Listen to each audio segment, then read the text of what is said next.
Hello student, welcome to chemistry class. तो आज हम लोग पढ़ने वाले हैं SN1 का एग्जाम्पल। पिछले वीडियो में हमने आपको बताया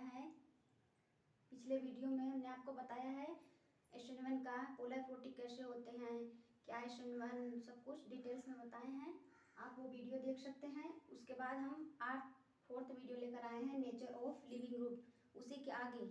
ठीक है, तो चलिए स्टार्ट करते हैं। Leaving group, nature of leaving group. Living मतलब लीव कर जाना, लिविंग ग्रुप का। लिविंग ग्रुप जैसे easily leave rate, easily leave rate SN1, easily leave SN1 का रेट जिसका ज़्यादा होगा वो जल्दी लीव करेगा। जैसे हमारा है RI और R, थोड़ा ऊपर लिखते हैं।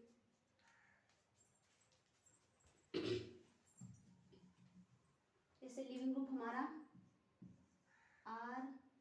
RI और R ब्रोमीन, आयोडीन है ये, R क्लोरीन और फ्लोरीन।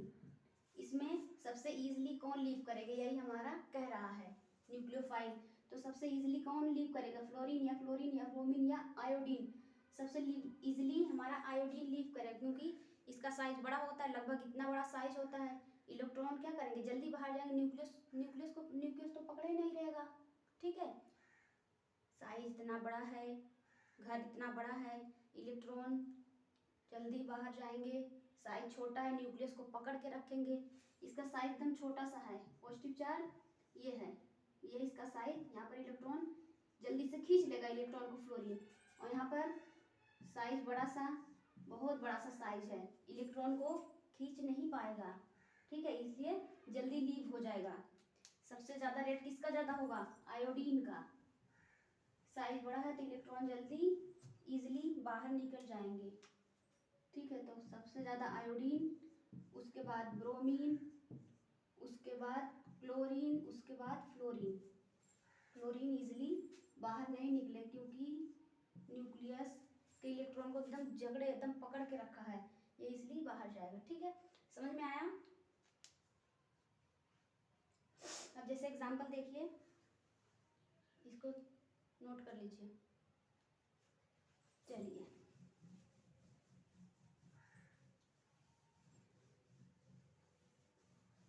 जैसे एग्जांपल हम लेते हैं, एग्जांपल यहाँ पे जैसे फिनाइल है, और यहाँ पर हम ले लिए ब्रोमीन, और यहाँ पे ले लिए CH3, यहाँ पे हम ले लिए H। ठीक है, ये हमारा कोई कायरल कार्बन है। कायरल कार्बन हम लेते हैं। कायरल कार्बन क्या होता है, जिसकी कार्बन की चारों वैलेंसी डिफरेंट होती हैं। कायरल कार्बन, जिस कार्बन की चारों वैलेंसी डिफरेंट होंगी वही हमारा क्या होगा, कायरल कार्बन। फिर से एक बार, जिस कार्बन की चारों वैलेंसी, सेंट्रल में है ना हमारा, यहाँ पर कार्बन सेंट्रल में हमारा कार्बन लगा है, ये हमारा कायरल कार्बन है। कार्बन की चारों वैलेंसी डिफरेंट है। यहाँ पर देखिए PH लगा है, यहाँ पर Br, यहाँ पर H लगा है, और यहाँ पर CH3। तो ये हम कहेंगे कि हमारा कार्बन कायरल है, कायरल कार्बन। ये हमारा कार्बन क्या है, कायरल है। ठीक है, अब इसका रिएक्शन H2O के प्रेजेंस में करवाएंगे। टेढ़ा लिखा रहा है, H2O के प्रेजेंस में करवाएंगे तो हमारा क्या प्रोडक्ट बनेगा, मेजर प्रोडक्ट। मेजर प्रोडक्ट क्या बनेगा, क्या बनेगा मेजर प्रोडक्ट। SN1 में, SN1 का है ये एग्जाम्पल। तो मैकेनिज्म से हम पता चलेगा कि क्या प्रोडक्ट होगा। SN1 में फर्स्ट स्टेप में क्या होता था, फर्स्ट स्टेप में हमारा न्यूक्लियोफाइल रिमूव होता था, यानी कि फॉर्मेशन ऑफ कार्बोकेटायन। कार्बोकेटायन का फॉर्मेशन होता था। और हमारा सेकेंड स्टेप में क्या होता था, सेकेंड स्टेप में जो हमारा अपकमिंग न्यूक्लियोफाइल होता था वही अटैक करेगा। तो क्या बनेगा हमारा, देखिए ये हमारे यहाँ पर PH हो गया, और यहाँ पर Br, यहाँ पर CH3, यहाँ पर H। फर्स्ट स्टेप है हमारा, step first, formation of carbocation. Carbocation जितना ज़्यादा बनेगा उतना ज़्यादा हमारा SN1 स्टेबल होगा। यहाँ पर न्यूक्लियोफाइल रिमूव, जो भी हमें न्यूक्लियोफाइल दिया रहेगा वो न्यूक्लियोफाइल हमारा रिमूव हो जाएगा। यानी कि यहाँ पर अगर ब्रोमीन दिया रहेगा, क्लोरीन दिया रहेगा और कोई न्यूक्लियोफाइल दिया रहेगा, वो हमारा न्यूक्लियोफाइल रिमूव होगा और कार्बोकेटायन का फॉर्मेशन होगा। जितना ज़्यादा कार्बोकेटायन बनेगा उतना ज़्यादा हमारा SN1 स्टेबल होगा, क्योंकि हमने SN1 में आपको बताया है 3 degree is greater than 2 degree is greater than 1 degree. 3 degree क्यों स्टेबल होता है? क्योंकि इसमें नंबर ऑफ कार्बोकेटायन ज़्यादा है, नंबर ऑफ कार्बोकेटायन ज़्यादा, और से ये सबसे लीस्ट स्टेबल है, लीस्ट स्टेबल। इसमें रिएक्शन होगा ही नहीं, ये SN2 का पार्ट है। जब पढ़ाएंगे SN2 तो आपको बताएंगे। Formation of carbocation, nucleophile remove. Nucleophile हमारे यहाँ से रिमूव होगा, इलेक्ट्रॉन डेंसिटी शिफ्ट होगी ब्रोमीन की तरफ, क्या बन जाएगा CH3 और यहाँ पर पॉजिटिव चार्ज, क्योंकि इलेक्ट्रॉन ले गया ब्रोमीन, और यहाँ पर फिनाइल और यहाँ पर हमारा H। क्या बना हमारा कार्बोकेटायन। कार्बोकेटायन ये हमारा बना कार्बोकेटायन। कैसा कार्बोकेटायन है? sp2 हाइब्रिडाइज्ड है। देखिए 1 2 3 sp2 हाइब्रिडाइज्ड, क्या ट्राइगोनल प्लेनर होंगे। अगर हम इसका एक्चुअल स्ट्रक्चर बनाएं तो कैसे बनेगा? ऊपर वाला मिटा दे रहे हैं, इरेज कर दें। एक्चुअल स्ट्रक्चर अगर हम इसका बनाना चाहें तो कैसे बनेगा? इसी का एक्चुअल स्ट्रक्चर कार्बोकेटायन का। यहाँ पर कार्बन है बीच में, और ये हमारा CH3, यहाँ पर H और यहाँ पर हमारा PH बना। ठीक है, यही हमारा एक्चुअल स्ट्रक्चर है। यहाँ पर देखिए कार्बन की एक वैलेंसी खाली है, 1 2 3 कार्बन 4 बॉन्ड बनाता है, कार्बन की एक वैलेंसी खाली है। तो हमारा जो अपकमिंग न्यूक्लियोफाइल होगा, या तो Cl या तो Br जिस साइड से लगा था उसी साइड से अटैक करेगा, या तो उसके बैक साइड से अटैक करेगा। फिर से सुनिए, यहाँ पर यह हमारा ट्राइगोनल प्लेनर है। देखिए प्लेनर है, यह प्लेनर है ना, ये हमारा प्लेनर है। कार्बन की एक वैलेंसी खाली है, तो हमारा अपकमिंग जो न्यूक्लियोफाइल H2O होगा, H2O वैसे तो OH बनता है, या तो ब्रोमीन जिस साइड से लगा था, मान लीजिए ब्रोमीन हमारा यहाँ पे लगा है, ठीक है, ब्रोमीन मान लीजिए हमारा दिखाई दे रहा होगा कि नहीं आपको, नीचे बना देते हैं। यहाँ ये हमारा कार्बन, यहाँ पर CH3, यहाँ पर H और यहाँ पर PH, ये हमारा बना। ठीक है, ये हमारा कार्बन की वैलेंसी यहाँ पर खाली है, तो हमारे वाला अपकमिंग न्यूक्लियोफाइल या तो जिधर से ब्रोमीन लगा था उसी साइड से अटैक करेगा, या तो बैक साइड से अटैक करेगा। अगर ब्रोमीन जिस साइड से अटैक किया उसी साइड पर अगर हमारा अपकमिंग न्यूक्लियोफाइल लगा तो हमारा क्या प्रोडक्ट बनेगा? रिटेंशन। और एक बैक साइड से जब अटैक करेगा तो इन्वर्जन, मतलब इसमें 2 प्रोडक्ट बनेंगे। ठीक है, तो सेकेंड स्टेप में क्या होगा? सेकेंड स्टेप में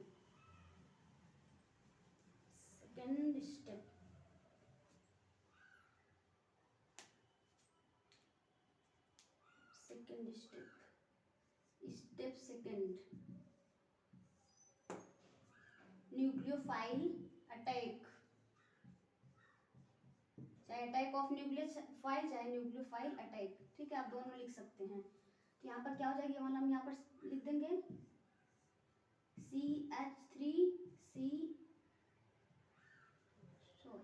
H और यहाँ पर PH, ये वैलेंसी खाली है। मान लीजिए यहाँ पर हमारा ब्रोमीन घूम रहा है, मान लीजिए ब्रोमीन हमारा यहाँ पर है, तो हमारा जो अपकमिंग न्यूक्लियोफाइल होगा H2O, जो हमारा अपकमिंग न्यूक्लियोफाइल H2O होगा, या तो इस साइड से अटैक करेगा या तो बैक साइड से अटैक करेगा, मतलब 2 प्रोडक्ट इसमें मिलेंगे।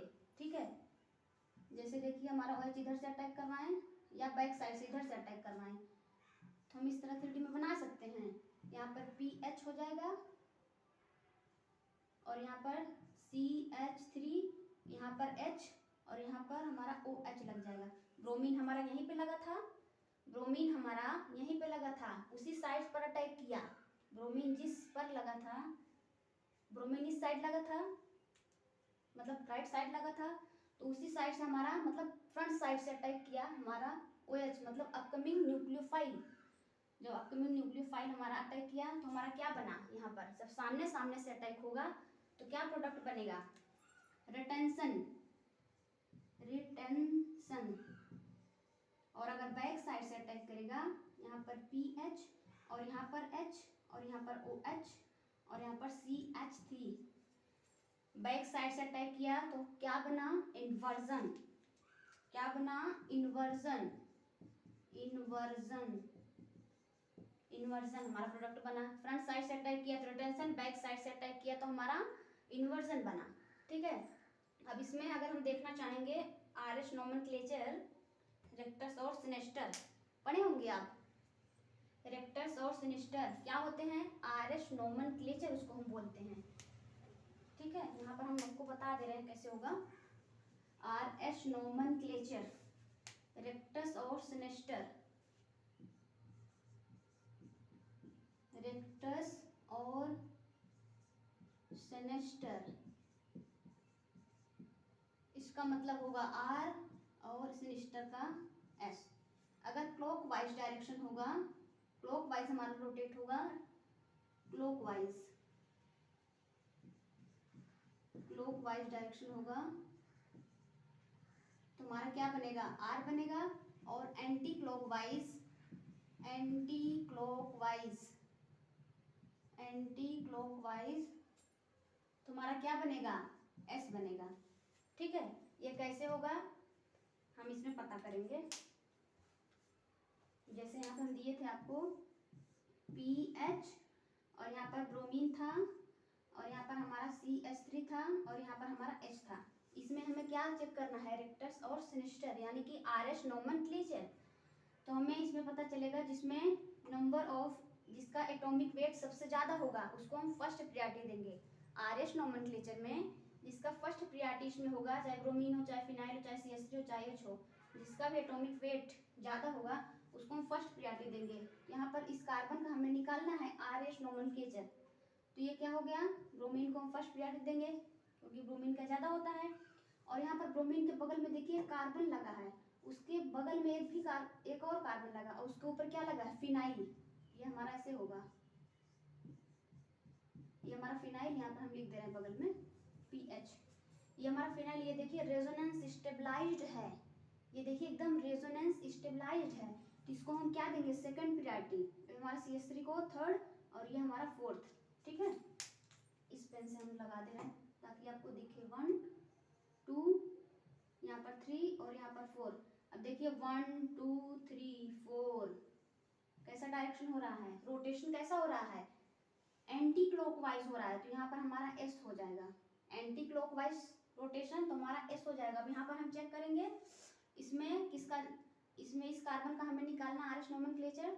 तो ऑक्सीजन का एटॉमिक वेट सबसे ज़्यादा होगा, उसके बगल में एक कार्बन लगा है और कार्बन के बगल में एक कार्बन लगा है और उसके ऊपर में क्या लगा है, फिनाइल ग्रुप यानी कि PH, बेंजीन रिंग, जो कि रेजोनेंस स्टेबलाइज्ड है, तो इसको हम सेकंड प्रायोरिटी देंगे और इसको थर्ड, इसको फोर्थ। देखिए 1 2 3 कैसा हो रहा है, S, एंटी क्लॉकवाइज डायरेक्शन। जब एंटी क्लॉकवाइज हो रहा है, ये जाहिर सी बात है क्लॉकवाइज होगा, यहाँ पर 1 और PH 2, यहाँ पर 3, क्लॉकवाइज डायरेक्शन हो जाएगा हमारा R, यानी कि हमारा S से S बन रहा है, मतलब रिटेन जैसा था वैसा है, रिटेंशन जैसा था वैसा है।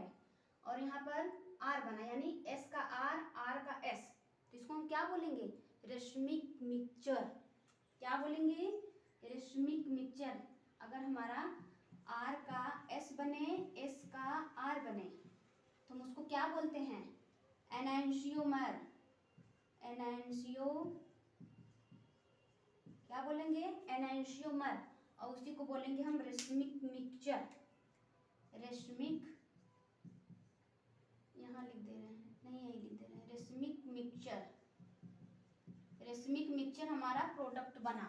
ठीक है, R से S बना, S से अगर R बनेगा तो हमारा एनेंशियोमर कहलाएगा, यानी कि रेशमिक मिक्सचर, दोनों प्रोडक्ट मिले, रेसमिक मिक्सचर, इसको हम DL भी बोलते हैं, D और L, इसको हम D और L बोलते हैं, ठीक है। या तो एक D होगा या तो एक L होगा। क्या ये एक दूसरे के मिरर इमेज दिख रहे हैं? क्या ये एक दूसरे के मिरर इमेज आपको दिखाई दे रहे हैं? हाँ, एकदम मिरर इमेज है। ये देखिए हमारा OH, ये हमारा OH देखिए राइट साइड में है, ये वाला हमारा OH राइट साइड में, और ये हमारा OH लेफ्ट साइड में है, यानी कि अपोजिट साइड में अटैक हुआ है, अपोजिट साइड से अटैक हुआ है, और ये हमारा फ्रंट साइड से अटैक हुआ है, यानी कि इसमें क्या है, मिरर इमेज भी है। तो हम लिख देंगे मिरर इमेज, यहाँ पर एक दूसरे के क्या है, मिरर इमेज। आप मिरर लगाइएगा और देखिएगा, मिरर इमेज, एक दूसरे की ये मिरर इमेज हैं, और क्या है, optically active, optically active, optically active, ठीक है।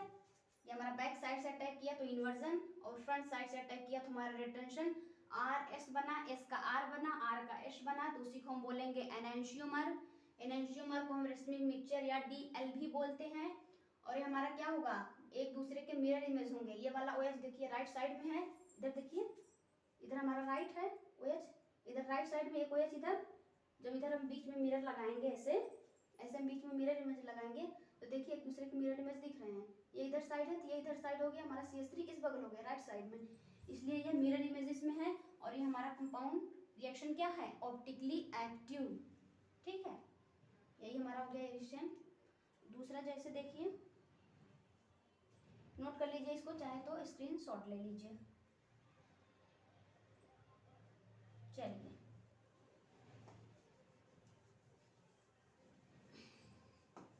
ठीक है, समझ में आ रहा है, बहुत ही इजी है, बिल्कुल भी डिफिकल्ट नहीं है। चीज़ों को आप ध्यान से सुनेंगे तो बेटर समझ में आएगा, एकदम अच्छा, आपको मज़ा भी आएगा कि हाँ समझ में आ रहा है, ठीक है। आपको मेरा पिछला लेक्चर देखना है तो आप YouTube पे टाइप करिएगा केमिस्ट्री बाय पूरी मैम, तो आपको मिल जाएगा पूरा लेक्चर, ठीक है। स्टैंड 1 का अब जैसे दूसरा हम लेते हैं एग्जाम्पल में, CD यानी कि ड्यूटेरियम CD3 और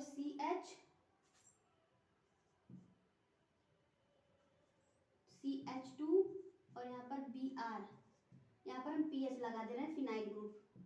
यहाँ पर हमारा pH CD3 CH और CH2 और Br। इसमें हमें पूछा है मेजर प्रोडक्ट, मेजर प्रोडक्ट। आपको पता है जो हमारा न्यूक्लियोफाइल, जो भी हमारा न्यूक्लियोफाइल होगा, अगर स्टेबल न्यूक्लियोफाइल होगा तो हमारा स्टैंड 1 रिएक्शन वहीं पे होगा। यहाँ पर देखिए पिछले वीडियो में जो था हमारा 3 डिग्री कार्बोकेटाइन पर ही अटैक किया था, इसलिए हमारा प्रोडक्ट बना। यहाँ पर देखिए, अगर इसका मैकेनिज्म करना चाहें, मैकेनिज्म से ज़्यादा समझ में आता है, इसीलिए हम मैकेनिज्म पर विश्वास रखते हैं, मैकेनिज्म, ठीक है। मैकेनिज्म अब हम लिख देंगे CD3CH और PH CH2Br, CH2Br, CH2Br हमारा लग गया। अब यहाँ पर देखिए न्यूक्लियोफाइल हमारा रिमूव होगा, यहाँ से ये न्यूक्लियोफाइल हमारा रिमूव हुआ और इस पर हमारा पॉजिटिव चार्ज आया, इलेक्ट्रॉन डेंसिटी क्या ब्रोमीन की तरफ शिफ्ट हो गया, तो पॉजिटिव चार्ज आ गया। यहाँ पर हम नहीं लिखेंगे, यहाँ पर लिखेंगे CD3 और CH, यहाँ पर PH और यहाँ पर CH2 पॉजिटिव चार्ज, और हमारा ब्रोमीन बाहर निकल गया है, हमारा ब्रोमीन क्या है, बाहर निकल गया है। अब देखिए इसमें, अब इसमें थोड़ा ट्विस्ट है। ये हमारा CD3CH2, ये हमारा कौन सा कार्बोकेटाइन है, प्राइमरी कार्बोकेटाइन। कौन सा कार्बोकेटाइन है, ये हमारा प्राइमरी कार्बोकेटाइन है। प्राइमरी कार्बोकेटाइन पर तो हमारा स्टैंड में रिएक्शन होगा नहीं, अभी अभी हमने आपको बताया कि लीस्ट स्टेबल होता है, ठीक है। ये हमारा लीस्ट स्टेबल हो। अब हमें क्या करना पड़ेगा, अब तो दिमाग घूम गया, अब क्या होगा, अब तो ये प्राइमरी कार्बोकेटाइन है, अब तो रिएक्शन होगा ही नहीं।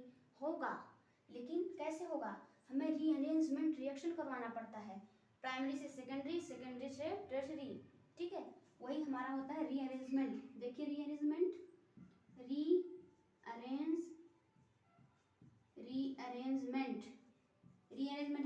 किसका कराते हैं, हाइड्राइड का कराते हैं, मिथाइल का कराते हैं और फिनाइल का। सबसे पहले हाइड्राइड का कराते हैं, उसके बाद मिथाइल का, उसके बाद फिनाइल का। अगर हाइड्राइड नहीं होगा तो अगर मिथाइल होगा तो मिथाइल का कराएंगे, मिथाइल होगा तो फिनाइल का कराएंगे, ठीक है। लेकिन फर्स्ट हमारा हाइड्राइड ही होगा। तो यहाँ से देखिए ये जो हमारा हाइड्रोजन है यहाँ से होगा 1 2, इस हाइड्रोजन क्या हम नीचे लिख सकते हैं, हाइड्रोजन को हमने बॉटम पे फिल कर दिया। अब ये हमारा हाइड्रोजन 1 2 हाइड्राइड शिफ्टिंग होगी, 1 2 हाइड्राइड शिफ्टिंग, ठीक है, 1 2 हाइड्राइड शिफ्टिंग। अब देखिए ये हमारा हाइड्रोजन को देखिए, ये जो हमारा हाइड्रोजन ये पॉजिटिव चार्ज को देख के सोच रहा कि उसके पास चले जाएं और क्या हो स्टेबल। जैसे ही कार्बन ने को छोड़ा और कार्बन पर पॉजिटिव चार्ज आया और इस पर नेगेटिव चार्ज, अब नेगेटिव चार्ज लेकर बाहर निकला हमारा हाइड्राइड, नेगेटिव चार्ज ही लेकर बाहर निकला है ना। जैसे ही नेगेटिव चार्ज आया कार्बन ने तुरंत इसको खींच लिया, तुरंत इसको इस पर अटैक कर दिया, मतलब खींचना मतलब अटैक ही करना होता है। अब यहाँ पर हमारा प्रोडक्ट क्या बना, CD3C पॉजिटिव चार्ज मतलब कार्बन, और यहाँ पर PH, और यहाँ पर हमारा क्या बना CH3 बन गया। Most stable carbocation in the SN1 reaction, most stable carbocation in SN1 reaction. ये हमारा 3 डिग्री कार्बोकेटायन बहुत ही ज़्यादा स्टेबल है। ये हमारा क्या sp2 हाइब्रिडाइज्ड है, यस जरूर है। sp2 हाइब्रिडाइज के साथ साथ ट्राइगोनल प्लेनर है ना, sp2 हाइब्रिडाइज के साथ साथ ट्राइगोनल प्लेनर भी है। ये हमारा फर्स्ट स्टेप था। इसमें क्या होता है, फॉर्मेशन ऑफ कार्बोकेटायन यानी कि न्यूक्लियोफाइल रिमूव, ठीक है, आप लोग लिख लीजिएगा। ये न्यूक्लियोफाइल रिमूव हो गया और हमारा प्रोडक्ट यहाँ पर बना कार्बोकेटायन, टर्सरी कार्बोकेटायन रीअरेंजमेंट किए, उसके बाद हमारा टर्सरी कार्बोकेटायन बना। टर्सरी कार्बोकेटायन पर ही हमारा जो आने अपकमिंग न्यूक्लियोफाइल होता है वही अटैक करेगा, ठीक है। अब जैसे सेकंड स्टेप में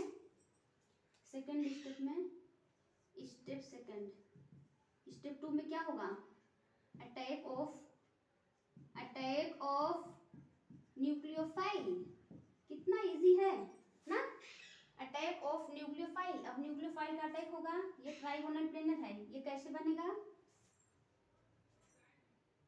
यहाँ पर ऐसे बनेगा। देखिए ये हमारा कार्बन यहाँ पर पॉजिटिव चार्ज, और यहाँ पर हमारा फिनाइल, और यहाँ पर हमारा CD3, और हमारा क्या बनेगा PH। यहाँ पर देखिए कार्बन की वैलेंस ये खाली है, वैकेंट ऑर्बिटल है, वैकेंट ऑर्बिटल है, इसको मिटा दे रहे हैं, आप लोग फिल कर लीजिएगा, ठीक है।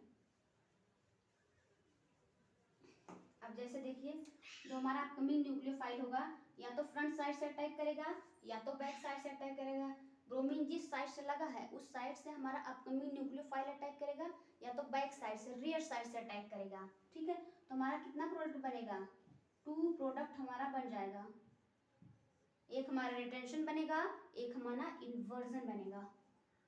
क्या बन जाएगा, यहाँ पर ब्रोमीन के साइड में हमारा OH लग जाएगा और यहाँ पर PH, यहाँ पर CD3 था ही, CD3 यहाँ पर CH3 था ना, सॉरी CH3, वेरी सॉरी, यहाँ पर CH3 देख नहीं पाए ना हम, CH3, ठीक है, आप लोग उतना समझते हैं, हमको पता है।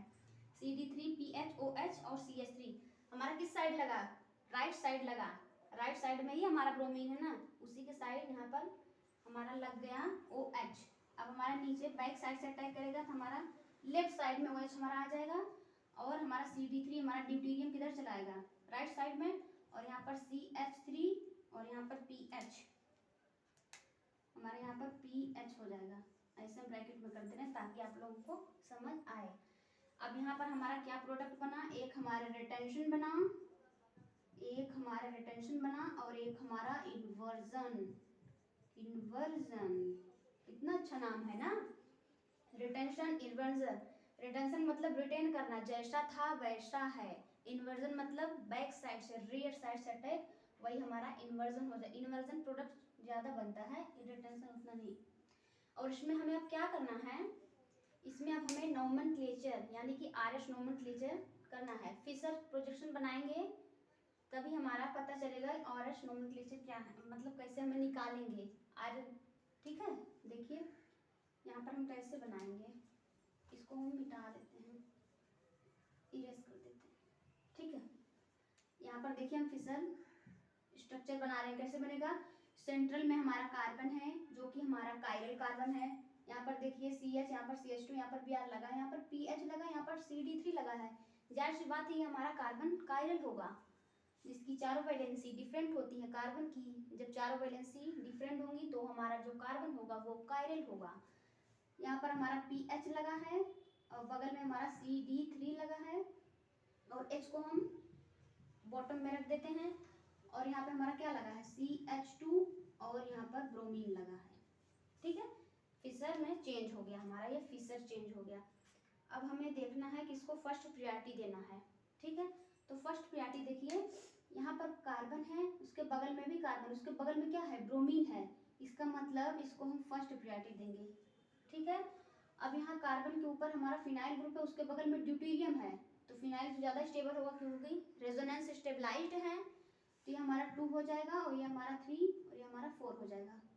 देखिए कौन सा डायरेक्शन? एंटी क्लॉकवाइज यानी कि S आएगा, एंटी क्लॉकवाइज रोटेशन यानी कि S आएगा।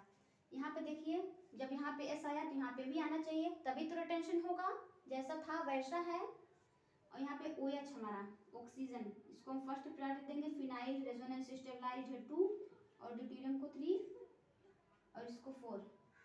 क्या हो जाएगा हमारा? एंटी क्लॉकवाइज ये हमारा S हो गया, तो ये हमारा R हो जाएगा। इसमें भी रिटेंशन और इन्वर्जन, ये भी हमारा क्या है? R का S, S का R, यानी कि ये भी हमारा क्या है? Enantiomer, enantiomer, enantiomer mirror image, mirror image, mirror image optically active, optically active भी है मिरर इमेज। और रेशमिक मिक्सचर, RM लिख दे रहे हैं, ये हमारा क्या बना? रेशमिक मिक्सचर बना। यही हमारा फाइनल प्रोडक्ट हो जाएगा। क्या आप लोगों को समझ में आया? ठीक है, ये हमारा टेंशन बना, ये हमारा इन्वर्जन। अगर R का S बनेगा, S का R बनेगा, तो हमारा एनेंशियोमर होगा, और मिरर इमेज वो क्या होगा? Optically active. ऑप्टिकली एक्टिव क्यों है? क्योंकि कायरल है, रिटेंशन और इन्वर्जन दोनों बन रहे हैं, ठीक है। इतना समझ में आया? चलिए अगले लेक्चर में बताएंगे। Thank you for watching.